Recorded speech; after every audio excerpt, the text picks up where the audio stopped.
Shoulder ओघळण्याचा problem यातून आता solve होईल बघा. मी आता इथे बॅक नेक टाकते तर बॅकचा पार्ट टाकते. तर बॅकचा पार्ट टाकताना आपण काय करायचं, 1 इंच आपण वाढवून घेतो, त्याऐवजी 1.5 इंच वाढवून घ्यायचं उंचीत.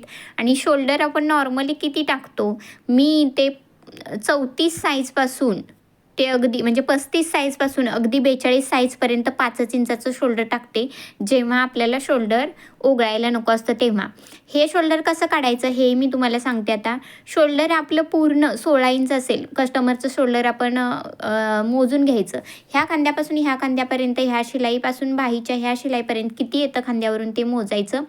ते ह्यांचं 36 येते. 36 साईजसाठी 16 येते. तर 16 इंचाचा अर्धा असतो 8 इंच. तो आपण बोटनेकसाठी टाकतो आणि त्याच्यातही 2.5 इंच कमी करून टाकायचं असतं. ते असतं आपल्याला किंवा 2.5 किंवा 3 इंच कमी करून टाकायचं असतं. ते आपलं शोल्डर ओघळू नये म्हणून असतं. तर हे शोल्डर ओघळू नये म्हणून मी 36 इंचासाठी इथं 5 इंचाचं शोल्डर टाकलं आहे आणि 1.25 किंवा 2 इंचाचा गळारुंदी टाकायची. आता हे जर 28 पासून जर 33 इंचापर्यंत 34 इंचापर्यंत टाकायचं असेल तर शोल्डर तुम्हाला 4.5 इंचाचं टाकायचं आहे आणि 1.25 इंचाची गळारुंदी टाकायची आहे. कारण 28 साईज 32 साईज ह्यांचे शोल्डर ओघळतात बिना नॉडचे आणि डीप नेक असल्यामुळे. तर ते अवॉइड करण्यासाठी आपण हेच करायचं की 28 पासून अगदी 34 इंचापर्यंत 4.5 इंचाचा शोल्डर टाकायचा आणि 1.25 इंचाची गळारुंदी टाकायची.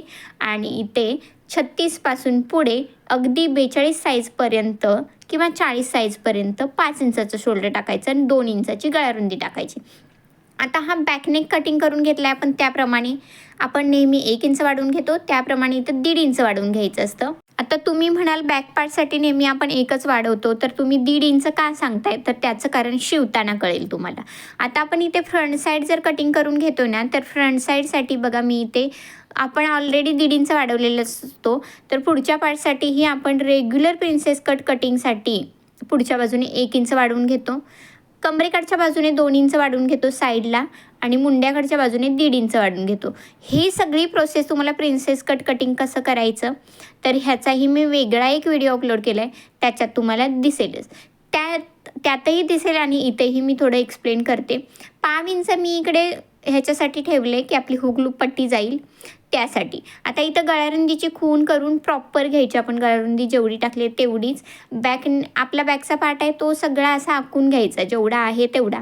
आणि त्याच्यात मी सांगितल्याप्रमाणे असं 1.5 इंच मुंड्याकडच्या बाजूला लांब आखून घ्यायचं आणि 2 इंच आपले कमरेकडच्या बाजूला आखून घ्यायचे आणि 1 इंच खालच्या बाजूला असा वाढवून घ्यायचं आहे. हे वाढवून कशासाठी घ्यायचं? प्रिन्सेस कटला हे वाढवून घ्यावंच लागतं, कारण आपण इथे योगपट्टी वगैरे काही लावणार नाही आहे आणि आपण प्रिन्सेस कटचे जे 2-2.5 इंच मध्ये कट करून जातात ते 2 इंच आपल्याला साईडला इकडे वाढवायचे आहेत.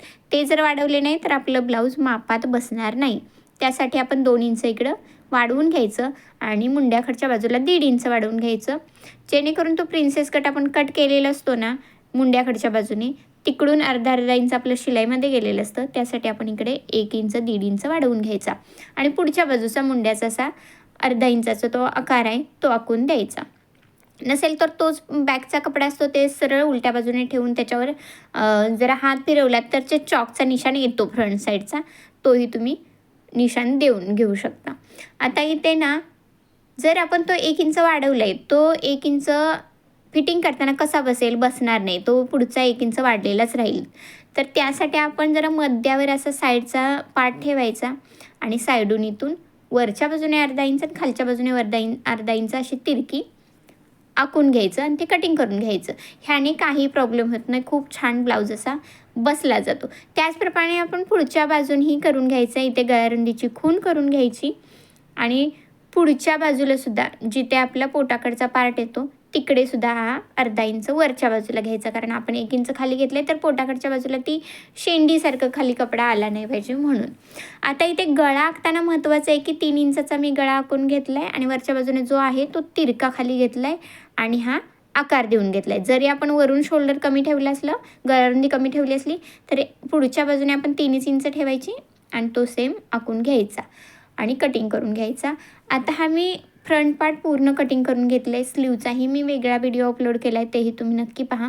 हा कटिंगसाठी स्पेशली मी व्हिडिओ टाकलाच नाही आपला, गळा पुढचा आणि मागचा गळा कळण्यासाठी हे कटिंगचा पूर्ण व्हिडिओ टाकला आहे आणि स्टिचिंग करून घेते. आता करतेच आहे तर हा पूर्ण कटिंग तुम्हाला दाखवते. आता जेव्हा आपल्याला स्टिचिंग करून घ्यायचं आहे, हे आपलं कटिंग तरी झालं बॅकचा आणि फ्रंटचा. आता जेव्हा स्टिचिंग करायचं आहे तेव्हा आता मी फ्रंट साईड स्टिच करून घेतली आहे ऑलरेडी. ते स्टिचिंग तर सेमच राहणार आहे फ्रंटचं. बाकी त्यात काय करायचं शोल्डर ओघळू नये म्हणून ते फक्त मी दाखवीन. आता इथे मला खालून 3.5 इंचाची पट्टी ठेवायची आहे तर मी 4.5 इंच घेतलं आहे, कारण गळ्याच्या बाजूने अर्धा इंच जाणार आणि कमरेच्या बाजूने अर्धा इंच जाणार. आणि इथे 2.5 इंच घेतलं आहे. 3 इंचही घेऊ शकता तुम्ही डेपसाठी. इथं 2.5 इंच मी घेतले आणि वरच्या बाजूने 1.25-2 इंच आपलं होतं ते तसंच राहील. आणि हे खाली 11 इंचाचा गळा आहे बघा. डीपला पण खूप आहे पण पडणार नाही याची खात्री आहे. आणि असं चौकोन करून घ्यायचा आणि त्याच्या आतमध्ये आपल्याला तुम्हाला कुठलाही गळा आखायचा आहे तो आखून घ्यायचा. इथे मी राऊंडच नेक घेतला आहे. आता हे शिवून घेताना आपण सिंपल नेक कसा शिवून घेतो, सरळवर सरळ म्हणजे उलट्यावर तो सरळ पार्ट ठेवून अस्तरचा घ्यायचा आणि कमरेकडंही शिवून घ्यायचं आणि आपल्या गळ्याकडंही शिवून घ्यायचं. आता हे टर्न करून घेतल्यानंतर हे मधून घडी घालून घ्यायची. आपण रेग्युलर शिवतो तोच आहे, बाकी काही नाही. आता आपण 1.5 इंच जो बॅक पार्टला वाढवून घेतला होता तो 1.5 इंच का घेतला होता त्याचं कारण इथे आहे बघा. आता हा जरा तिरका पार्ट दिसतोय गळ्याकडे, तो आपण तिथून कट करून घ्यायचा आहे अर्धा इंचाने किंवा अर्ध्या इंचाला थोडासा कमी. बरोबर शोल्डरपर्यंत यायचा आहे आपल्याला तिरका असा, गळ्याकडून तिरका. तो अर्धा इंच जो कमी झाला तो अर्धा इंच आपल्याला उंचीत कमी पडू नये म्हणून आपण रेग्युलर 1 वाढवत असताना सुद्धा आपण 1.5 वाढवून घेतला. तसाच हा फ्रंट पार्टचा सुद्धा असाच तिरका कट करून घेतला आहे. म्हणजे दोन्हीकडचे हे अर्धा इंच आपले ते आपण वाढवून घेतलेले कमी होतात आणि आपलं प्रॉपर ब्लाऊज ज्या उंचीचं आहे त्याच उंचीचं बसतं. आता इथे मी पायपिंग लावायचं होतं तर पायपिंग लावून घेतलं आहे. आणि उंची बघा, इथे जर त्यांची 14 इंचाची उंची होती तर आपल्याला इकडे 14.5 मिळतं आहे. हे बघा 14.5 इंच प्रॉपर आहे. म्हणजे अर्धा इंच आपण शिवून गेलो तरी आपलं 14 इंच बरोबर प्रॉपर बसणार आहे. आता हे शिवलेलं ब्लाऊज मी तुम्हाला दाखवते. आता हे माझ्या फिटिंगचं नाही आहे तर मी हे घालून दाखवलं नाही आहे किंवा मेनिक्विनी नाही आहे माझ्याकडे की त्याच्यावर मी ट्राय करून दाखवेल. पण हा ब्लाऊज कस्टमरलाही व्यवस्थित बसला आहे, त्यांचाही रिव्ह्यू आला आहे.